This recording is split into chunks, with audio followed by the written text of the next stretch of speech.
Sophie, we are doing our Formula One podcast. Hi, we are How are you feeling about this? very excited, super excited. I am very excited too. I'm also a little bit nervous, which I think is a good sign because usually when you're like nervous and excited about something, it means that it's going to be good. I think so, yeah. Yeah. So I guess maybe before we go into all things Formula One, we are a new podcast. And so maybe what would be nice is to do a quick intro uh about us as the co-hosts of this podcast. So I guess Sophie, maybe you could start and just tell the listeners sort of where you're from, what brought you here, which is the UK, and also why do you like Formula One? What got you into Formula One? Oh, yeah.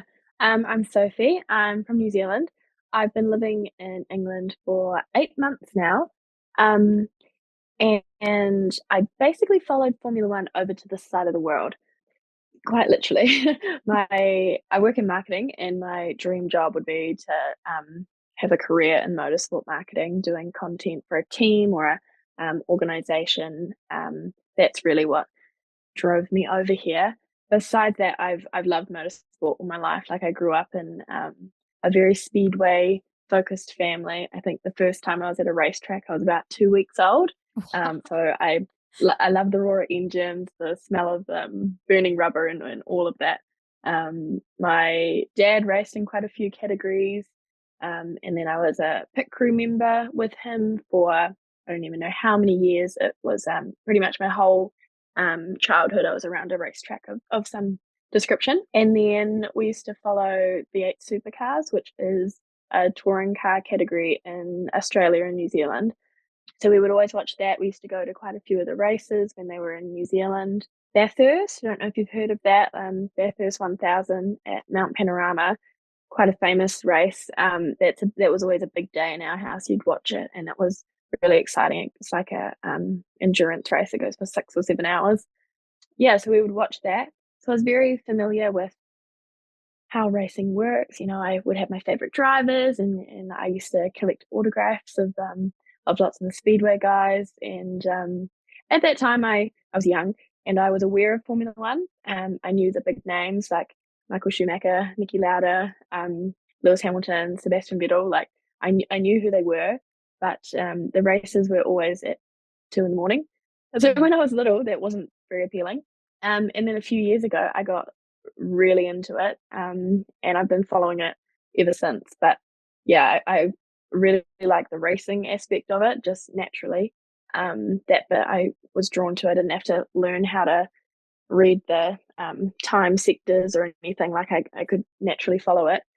But I really fell in love with the business of it. Like it's just fascinating to me, the layers of business, all the history, the different layers of marketing. I just think it's so cool. Yeah, so I really love it, and it's a big part of my life now. Yeah, so I'm really excited to do the podcast and talk about it because I've got lots of thoughts and ideas about it. What about you? What sort of brought you here?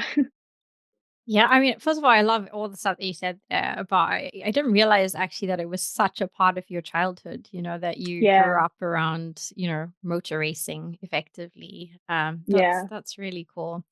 I'm Jerisha, and I am originally from South Africa. So interesting, both of us from like the southern hemisphere. I Hmm. came to the UK about 8 years ago. So I came to do a master's, and ended up just staying here. So I got a job in tech after I did my MBA, and yeah, have been in the UK since. I actually got my British citizenship last year, so I guess I'm half and half, which is quite cool. And yeah, why Formula One? I think it's to do with my dad also. So my dad, it's just that he watched it, and then at home he'd have the TV on, usually on like a Sunday, and he'd be watching the racing. And I think at first I was just like, "Oh, what is he watching? Like the sound of the car just going around, this, like just for hours. Like, what is this?" And then I used to sit with him, and then I watched it. And it was actually just me and him that got into that, like, because, my brother and mom, like, weren't interested in it. So it became something that was kind of special between my dad and I, and we would watch the races. And this was like 20 years ago. So I don't want to give away my age here, but yeah, I'm more like Lewis Hamilton side of things. And yeah, back then I remember my team was Renault that I used to support, who were kind of more like the underdogs. And it used to be Truly and Alonso that raced for them, and it's kind of mind blowing now that Alonso is still on the grid. So he was like my racer back then for Renault, and now he's still there, which is really cool. And yeah, I think Formula One will actually always hold a special place in my heart for me because I ended up losing my dad to cancer 3 years ago, and so I think still watching the races, and it kind of just like keeps a part of him alive for me because that was so special, and that was between us. And probably one of the coolest things that I did was I went to Silverstone last year, which was actually something that my dad really wanted to do. And Lewis Hamilton won, and that was my dad's favorite racer. So it could not have been more perfect to have been at Silverstone and seen that happen.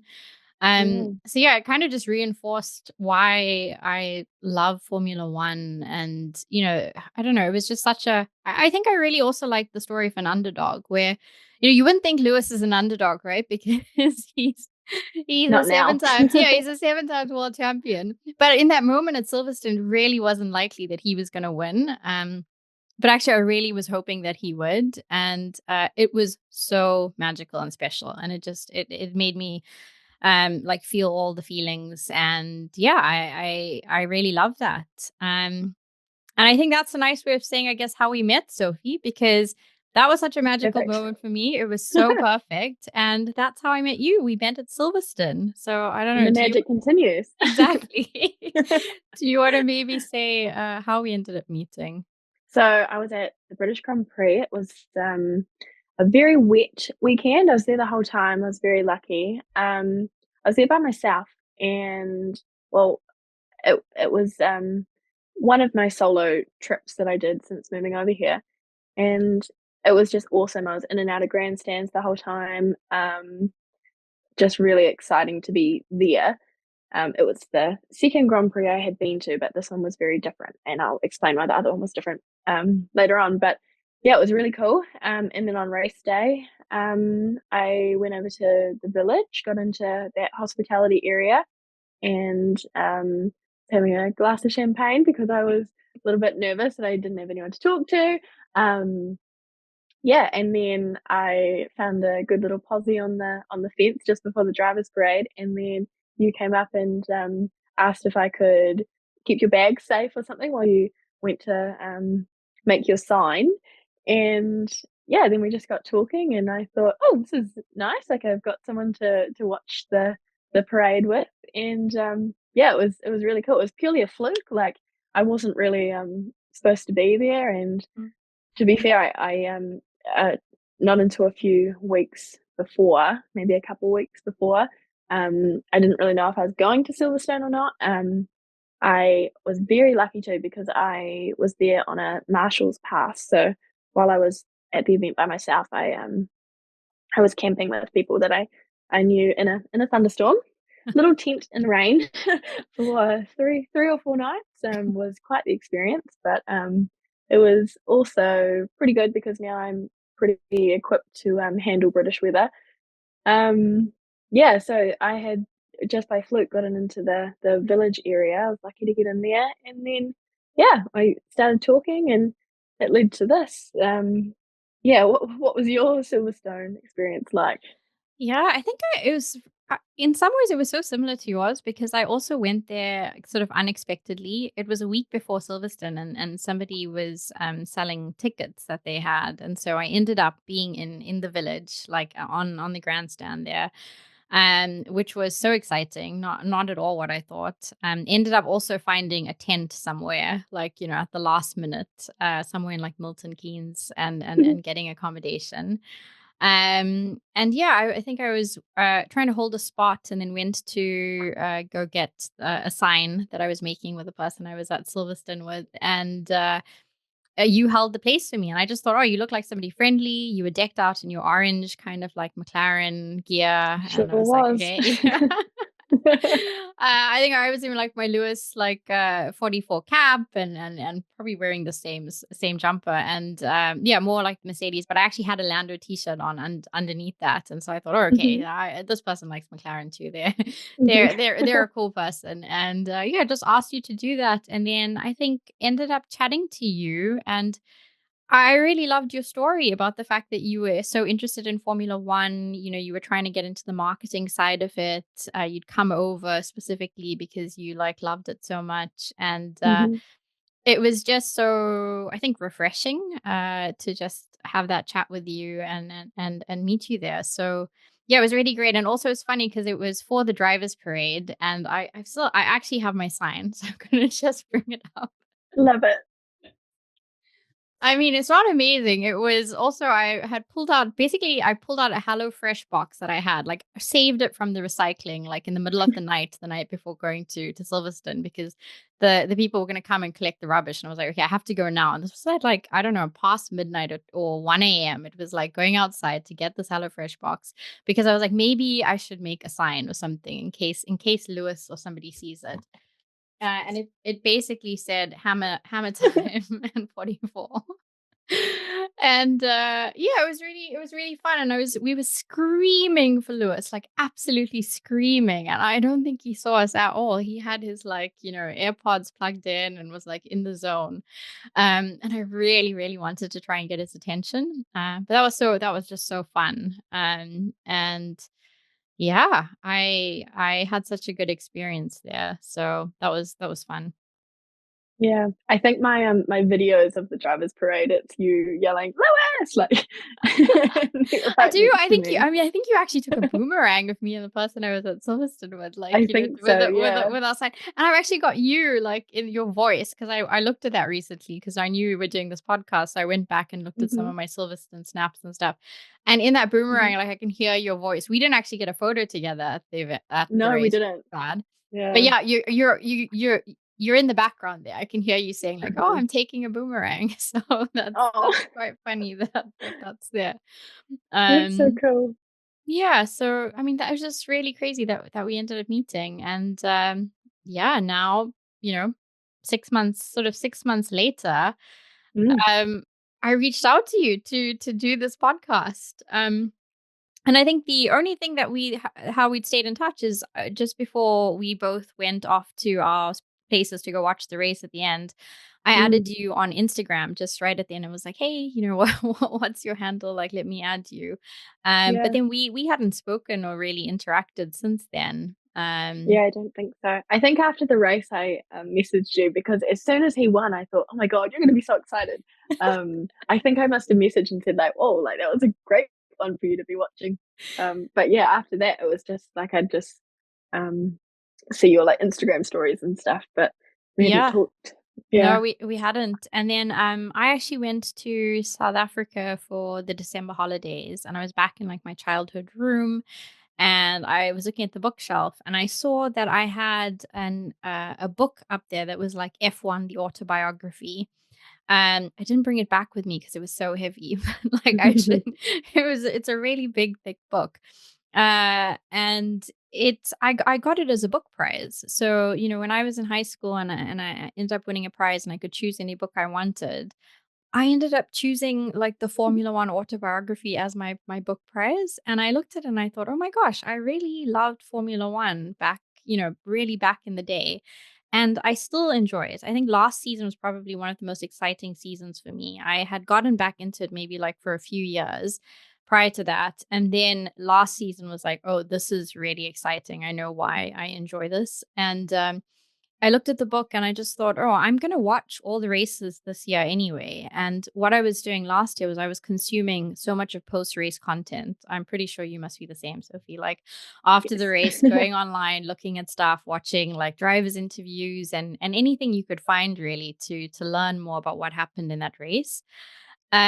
And then actually one of my themes or mottos for this year, 2025, is to create more than I consume. So to think about, okay, there's all this content out there and we do consume a lot of it and it is great.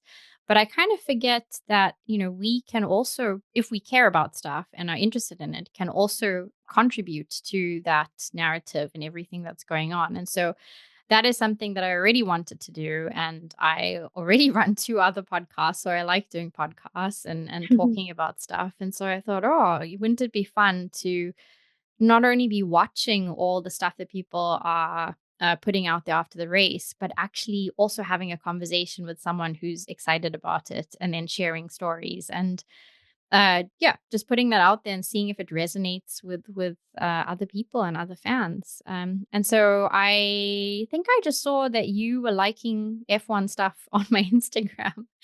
And I thought, would it be fun to do this with Sophie potentially? And so I reached out to you and sent you like a DM on Instagram and said, "Hey, would you like to do this?" So yeah, what made you say yes?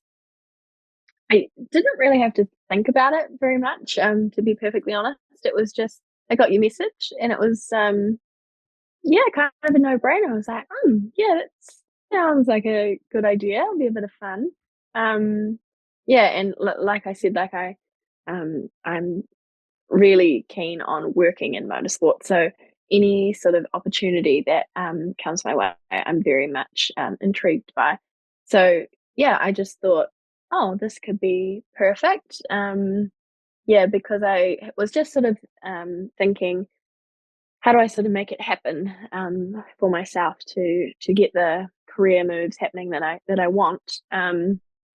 And I'm quite a behind the scenes person. Like I do lots of video and I've been like producing some podcast things while I've been over here. But I've never been the one talking, or very rarely am I the one in front of the camera. Um, but lots of the things is that I think a lot about Formula One, all the content on my phone, the books I read and the interviews I listen to, it's all related. So I have lots of ideas whirring around up here, and I like talking. So yeah, it was just a no-brainer, and I thought, yeah, that's good. That will be a great way to put my knowledge to some use while it's not, yeah, part of my professional sort of stuff at the moment. So yeah, I just thought, yes, that's perfect. It came through on the exact day where I was just thinking I need to do something different. And yeah, so it was a very easy yes. And then we met like a few weeks later and started talking about it, and yeah, just super, super exciting. Yeah, mainly it was because it was gonna be a bit of fun. Like, I just know that it's gonna be something really enjoyable. So, yeah, I think that's really, contributing to the purpose of it, that it's just gonna be fun to, have someone to chat to after the races, which, yeah, like you, I watch regardless. Yeah, so it's I think we've got good energy feeding into it, and good intentions, that it's just, yeah, like an open-minded sort of, approach to something we both enjoy. Are they sort of your thoughts on it? Yeah, I mean, I agree. I think you were touching kind of like, in a way, the purpose of this podcast. I mean, obviously, we just want to have fun, and we are both passionate about Formula One for different reasons, and so we would just enjoy talking about it. So, it doesn't necessarily have to go deeper than that. But I do think probably with this podcast, probably like three of the things, one of which you've mentioned is I think it's probably a podcast that's for people who are a bit like us, who are quite easygoing and chilled and relaxed about Formula One. There can Mhm. be some very intense fans, and we definitely have some like our favorites and our teams. But I think we're also just generally quite positive and easygoing and relaxed, and just enjoy the sport as a whole. Like all the different Yes. teams and all the things that are Yeah. happening, and so just general like positivity towards it. And then I think the other thing that I was interested in doing, mainly because I'm not an expert on Formula One. There's so much that I don't know. I enjoy it, but there's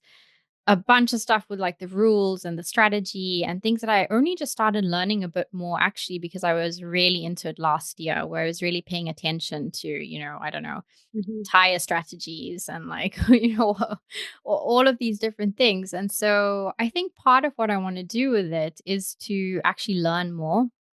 I guess maybe there's like beginner, intermediate, and advanced in like F1, and maybe I'm more like beginner, enthusiastic beginner, intermediate.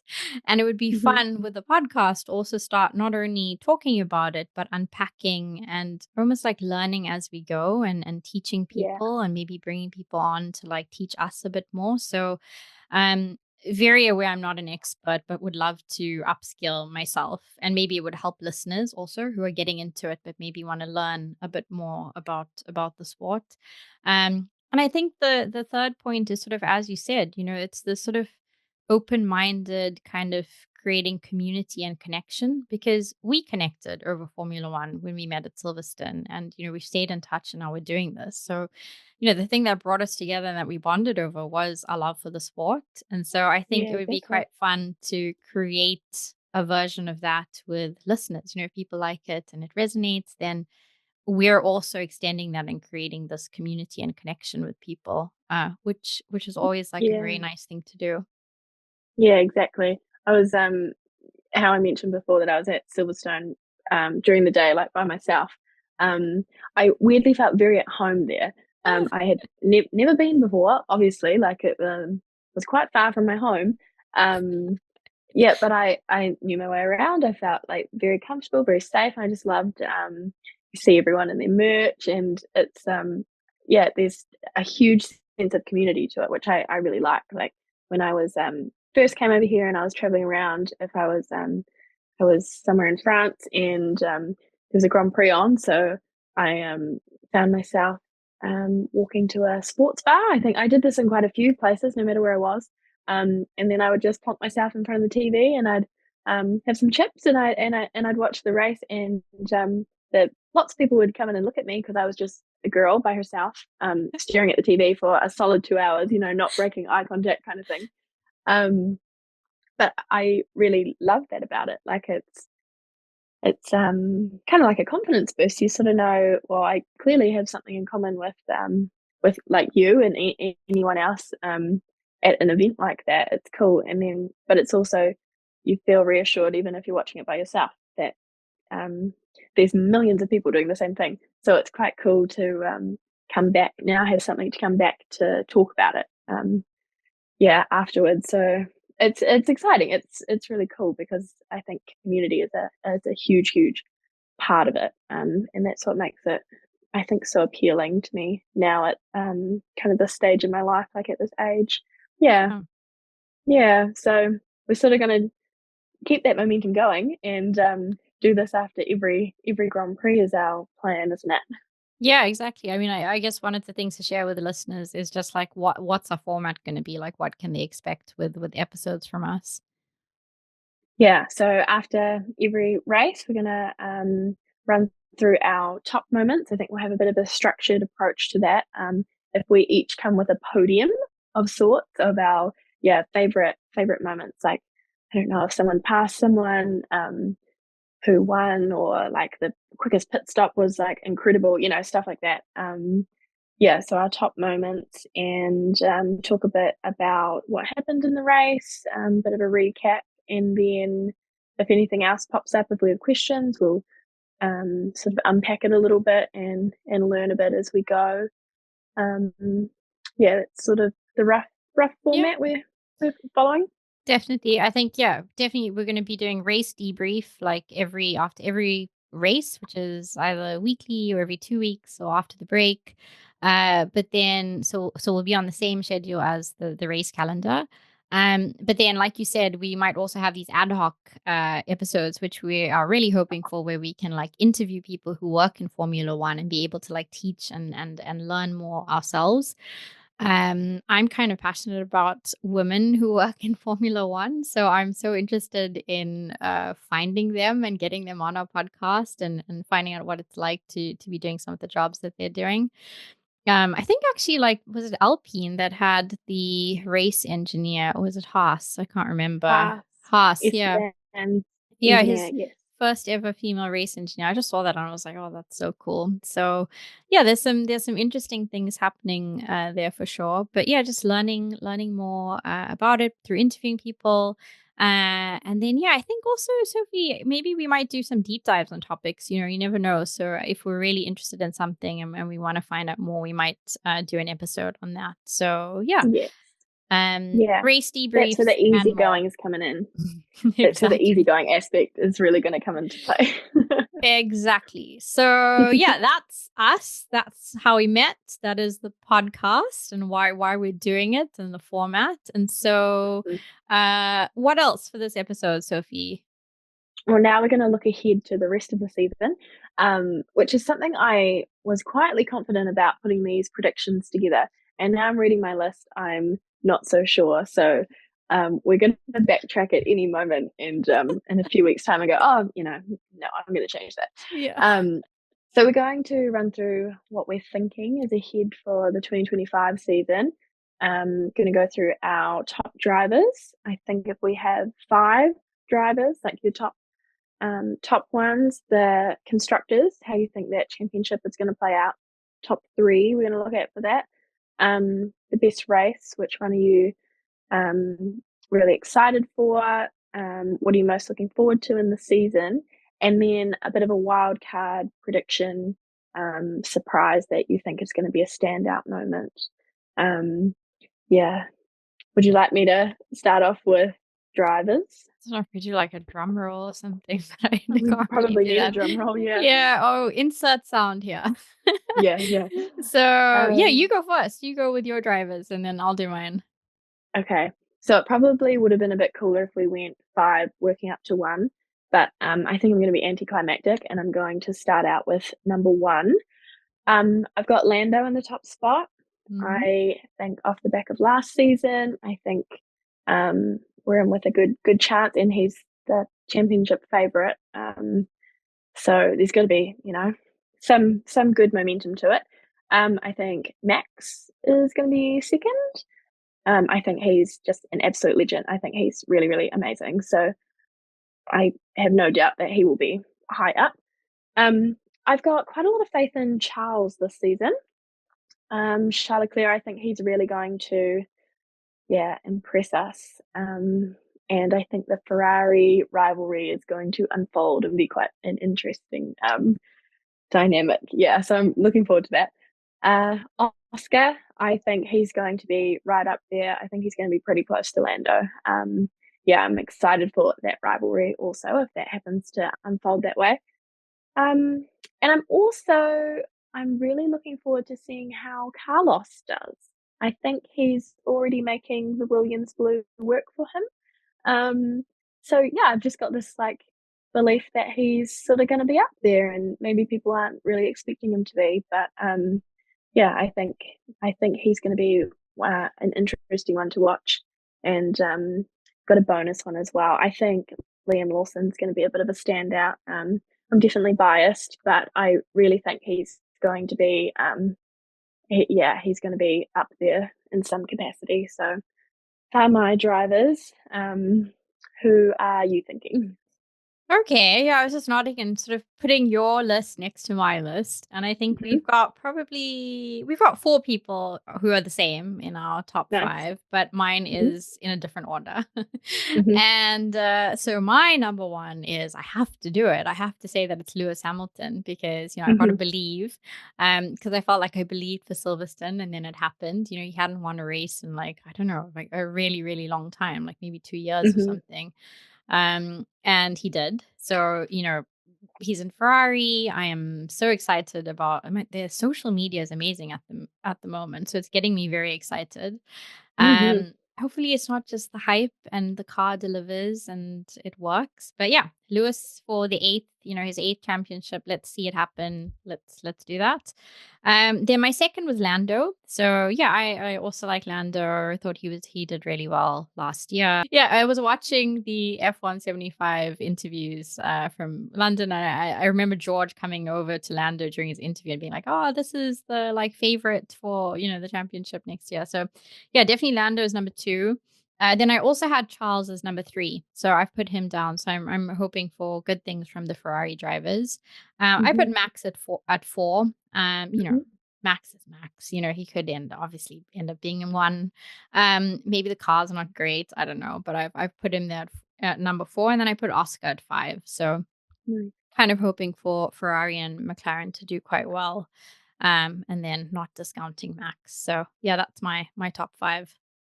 pretty good. I would like to say that if Lewis wins, I would be very excited by that as well. I think that would be amazing. I think the world would go crazy if he wins his eighth for Ferrari. I think it would be just global headline Yeah, yeah, everywhere in yeah, every yeah, capacity. Yeah. Um, absolutely. yeah. Okay, that's cool. So moving on to constructors. Um, I am going to back McLaren again. I'm very happy with how last season turned out. So I hope they can do it again, and I feel pretty good in that. Yeah, and then following them, these ones could be interchangeable. I have put Red Bull. I Mhm. really think Max and Liam as a driver pairing are going to be very strong. So I'm looking forward to seeing how that unfolds. Um, and then another strong driver pairing, undoubtedly, is Ferrari. So I think Red Bull and Ferrari are going to be quite close. If that's in battles on track or if it's Yeah, just purely like points, I think they're going to be um, yeah, I think they're going to be the battle. So I'm looking forward to that. yeah. Yeah. Again, I mean, I've got basically exactly the same as you, but just in a different order. And my orders obviously inform by my drivers. So I've got Ferrari as number 1. So really hoping for that. I hope I'm not going to become like one of those Ferrari fans where they've got those memes where it's I don't know if you've seen them where you become a Crying every Ferrari, week. yeah, crying or like the like clown faces with strategy. Because I mean, I hope we don't see that, but yeah, number 1 Ferrari, then number 2 is McLaren. I really like what McLaren did as a team last year. That was probably one of my favorite things to watch, just how they got so strong, just operating as a unit, like Lando Hmm. and Oscar and Zach and Andrea and all the stuff that they were doing together. That was fantastic. So like McLaren, and then 3 is Red Bull. So yeah, again, not discounting them.